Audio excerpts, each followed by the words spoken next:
You like this card? What about this card? This card? Or that card? What if you want to be able to open up that product? You won't be able to. That's what some of these YouTubers want you to believe. What's going on, guys? I hope you guys are having a great weekend. It's a beautiful night. Um, Tonight, wanted to talk about how everything's going up, up, up, up, up, and it's never going to go down. This is what some of these bigger YouTubers are saying. And the data, there is no data. I mean, from a technical standpoint, there is the last, what, 9 months of data to support their claim. How, if you, back in January, if you would have bought in this booster box or this ETB at this price, you would have been so much ahead. The difference and the thing that they don't want you to know is there is true data. And the true data, the long-standing data, is that over time, product goes up in price. There's no denying that. It doesn't matter if it is the worst set ever to be created or the best set.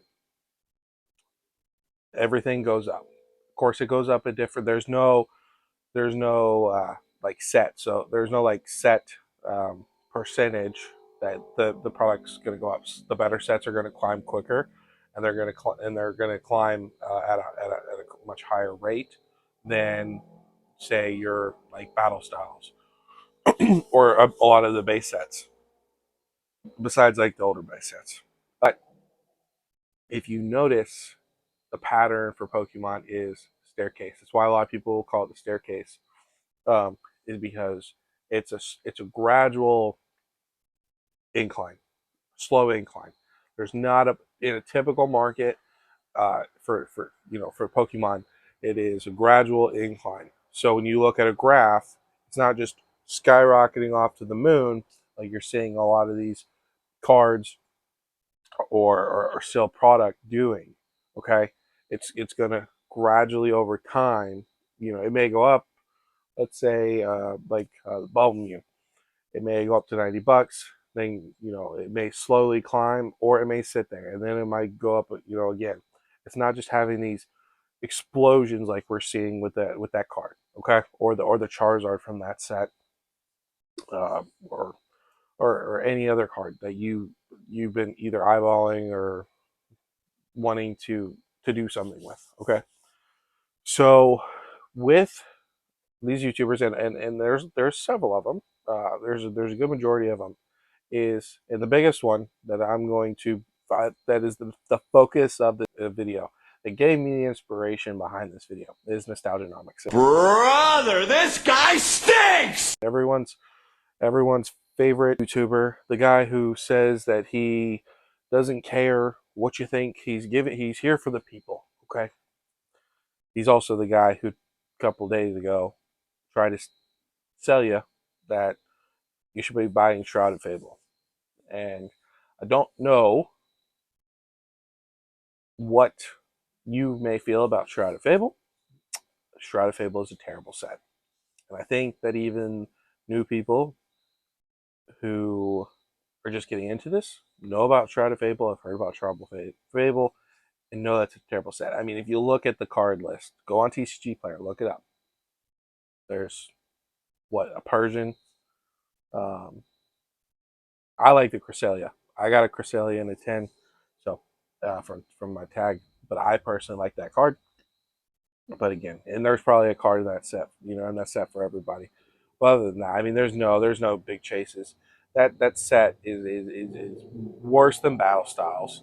Obviously, Battle Styles is a main series set. This is a specialty set that Pokemon pretty much forced upon us. Um, but he tried to he ran a pump and dump on it. He was saying how Battle Styles was the next thing to move, and guess what? He also tells you market manipulation is not a thing. He gets offended when you go and say when he pulled the stunt with Paldean Fates when it was 1,000, then he got it jumped to 2,000, like 48 hours after his video came out. He said, "How dare you say that market manipulation is such a thing? That I'm market manipulated. I don't market manipulate." manipulate. There's no way. I'm just this 30K sub channel, right? Well, and of course, take this as you want. I'm going to give the full context of the story. Brian Pokieni, you can go to his channel. He's made videos about it, shorts about it, a recap about it. He ran he is trying to get Barbosh, which was I think like a 2 cent card. Now it's 10 cent, 12 cent to $2, and he's incentivizing people to purchase the card up to $20 worth of value spent for Barboach from Paldean Fates, and he will give you $20 gift card for his website. So yes, there is that incentive that people are going for, but even he said when he made a video recap, I'll put it somewhere up here, the video recap video, that he for the longest time said there's no way that YouTube channels and Brian's slightly bigger, but there's no way that YouTube channels of his size, he considers himself small at like I think it's like 60,000 or something like that is what he's standing at. Nostalgic's like at 33 k. He said there's no way that someone that small a channel he ever thought couldn't cause a change in the market. He thought that you had to be the size of Leonhardt or Reb at million plus subscribers to be able to influence the market in your favor if you choose to do so. So he wanted to go ahead and run this experiment. I think he's out of his. He says he's like got bipolar, like mood swings and stuff. I can poke fun at him because I have the same. I have diagnosed as bipolar, so I'm gonna make fun of the guy. And in my past videos, I've been able to make fun of him because of that. In my mind, if I've got it, I can make fun of you for it.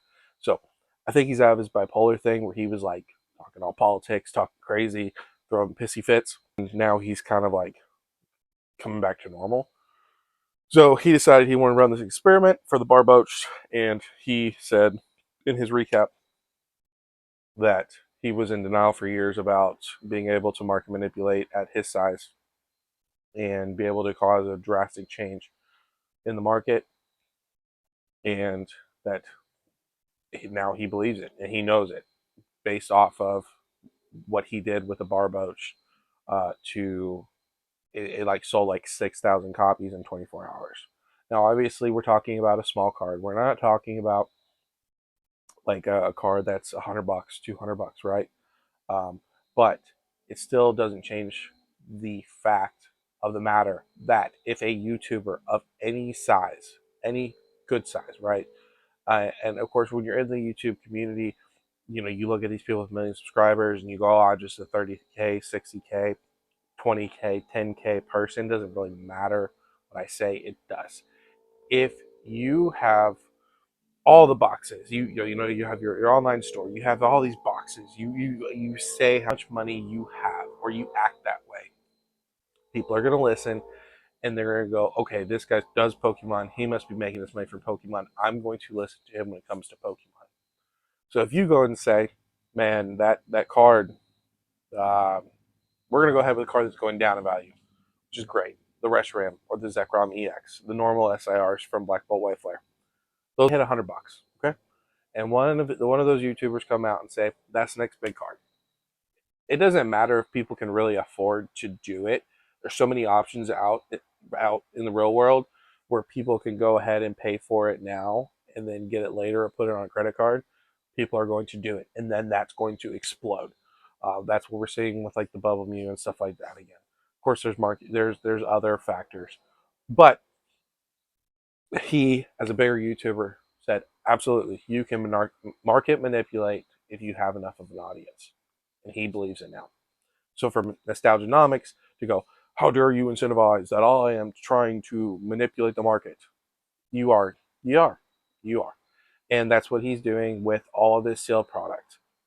I'm gonna tell you to it as blatant as I can. Okay?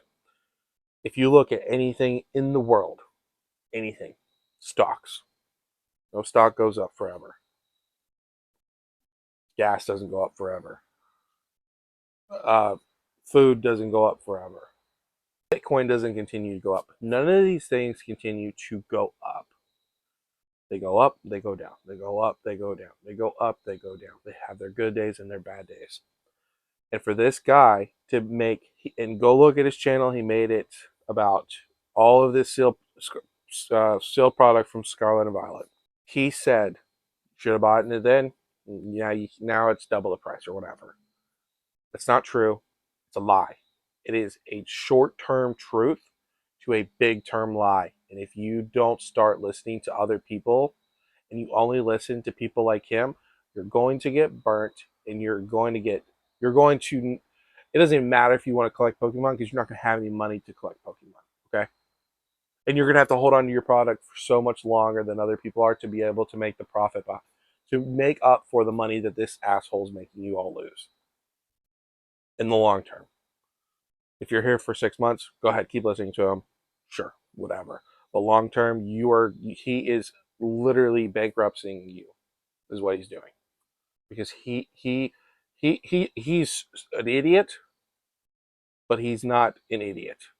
So he may honestly think that people aren't this dumb. I could see him being one of those people. He's like, there's no way people are this dumb. This market's not going to go up forever. Okay? And for him to be insinuating that you will never be able to find product again at MSRP or Scarlet and Violet product again at MSRP is just complete ludicrousy. And for someone his size, he should no longer be allowed to be in this community. He is openly lying to people and taking advantage of the people that support him. And I'm just here to make it clear. And if you don't believe me, we'll see. We'll see. This market is going to cool off. I don't care if it keeps going because a lot of the YouTubers, even the good ones that, like the smaller good ones that I used to watch, they are all now, Inferno X, Phantasmal Flames. It's the Bucks are this crazy. We're cooked. Oh, you're not cooked. You're not cooked. Okay, let's calm the fuck down. Okay, not every set that Pokemon is going to make is going to be ridiculous and crazy and needs to be hyped up. Okay, I'm tired of hearing this whole fucking cook thing. We're so cooked. Oh, I've stopped following a bunch of people because of it. But to get down to it, Pokemon there's been no way in the history, and even he's trying to defend himself by saying that we're the history is changing. You have 20 years of information to back things up. People come in and go out of this hobby. This hobby is not a necessity to people. This is a hobby, and for 90% of the time that people are in this hobby is a hush hobby. Only in like every 3 to 5 years when it blows up does it become a popular thing. And everyone's like, oh yeah, I collect Pokemon. The rest of the time, you like that's get dropped, your drops and stuff like that, and you're walking out kind of like trying to hide it. At least most people are. Okay, this is not a popular thing. This is not an essential thing for people. When the money when the product starts to hit shelves, and the money is no longer there, people are going to lose interest. People are going to be gone, and I just don't want to see people get hurt because of this piece of shit, which is what he is. You will be able to find Scarlet and Violet. We are, already, in case you care about Black Bolt White Flare, both cards, sorry, Zekrom and Reshiram. Reshiram sitting at about 170-ish. For that SAR, Black Bolt has finally dropped down into under the 200s, which is very exciting. I can't wait for them to continue to drop down unless Nostalgianomics gets his dirty little fucking hands on them, and then they're going to shoot back to the fucking moon. But they'll eventually come down. I'll be able to get them. Paldean Fates 151. I hate to say it, the damage is probably already done, honestly. The rip and shippers are going to rip through most of the shit, and then you got the filthy investors that are going to hoard it and show up their ass to keep it safe. So, but Destined Rivals, Black Bolt, White Flare. Let's see, we got Surging Sparks still. We've Twilight Masquerades. You know, we may not. We'll still have to see as far as what's going to happen.